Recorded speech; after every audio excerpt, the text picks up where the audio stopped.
Testing 1, 2. Can I be heard? Can you hear me, though? Can you hear me, though? Hi. It is me. It is Wolfhead. I'm gonna do a little bit of reading. But before I do so, I have a story to tell. So, you guys know recently I'm trying to get into the habit of, reading fan fiction on stream. So, I thought it would be a very resourceful and natural thing to ask my peers, what are some good fan fictions I should read?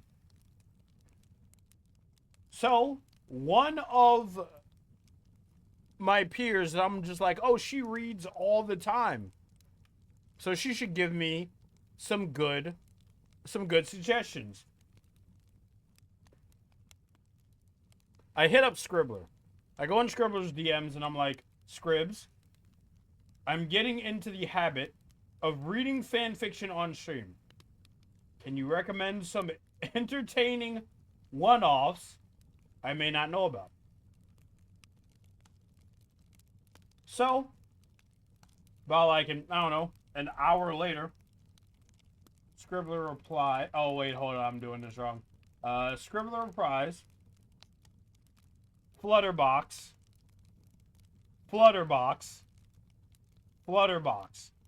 She's basically the seagull from Finding Nemo.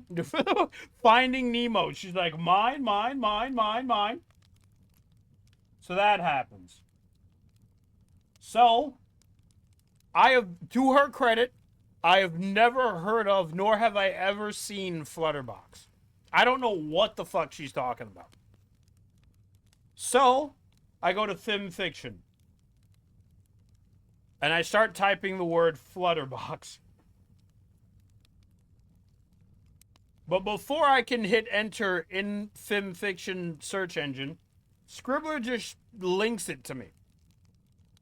And the first thing I see, after I click the link, is a picture of Fluttershy's ass staring right back at me.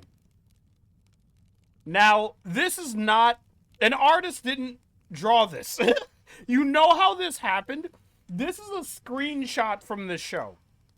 But I'm not even, like, mad or grossed out because Bronies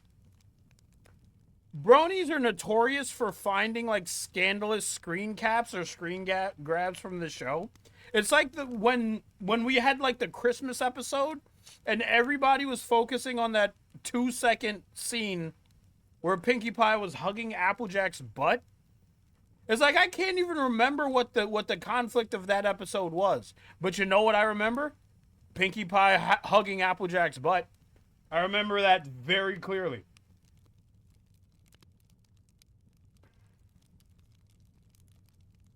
Reading more fan fiction, I see. Welcome, Master Chief. Fluttershy was a normal mare until the morning she awoke to discover that her vagina can talk and has... Calm down, son. It's just a drawing, not the real thing. Listen, man. Don't tell me what to look at. I'm just looking. I'm looking respectfully, okay? Where was I? So her vagina can talk and has a mind of its own. Will the timid mare be able to make peace with her perverted privates? Can her friends help Fluttershy cope with her perpetual horny chatterbox? Find out in Flutterbox. Scribbler sent me this. And I was like, I would never in a million years think that you would recommend me this story. I would never in a million years think that Scribbler would send me a story like this. But I was like, fuck it. It seems okay. One thing Scribbler did tell me is that if I'm going to do the voice of Fluttershy's genitals, I need to sound like Danny DeVito. I don't know what the hell she's talking about, but I'm going to sound like Danny DeVito. She said I need to sound like Danny DeVito. I got to practice my Danny DeVito. I'm not even a VA. I'm just like a reactor. I'm just like an internet clown. And she's in my DMs being like, if you're gonna read it, you gotta do the Danny DeVito voice. It's like, what Danny DeVito voice? But I'll do my best. So now I'm in a weird place. Because now it is led to this. This is the thumbnail of the story I will read on Friday night. I have designated this specific story to Friday night. I will be reading this Friday night. Tomorrow I'll read something else, but on Friday night it looks like I'm reading Flutterbox. She's told me that it doesn't get too inappropriate, but I've skimmed the story. I think the last chapter gets very inappropriate.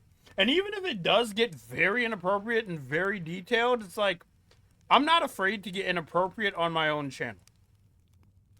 I have videos on my YouTube channel that are way more inappropriate than me reading smut.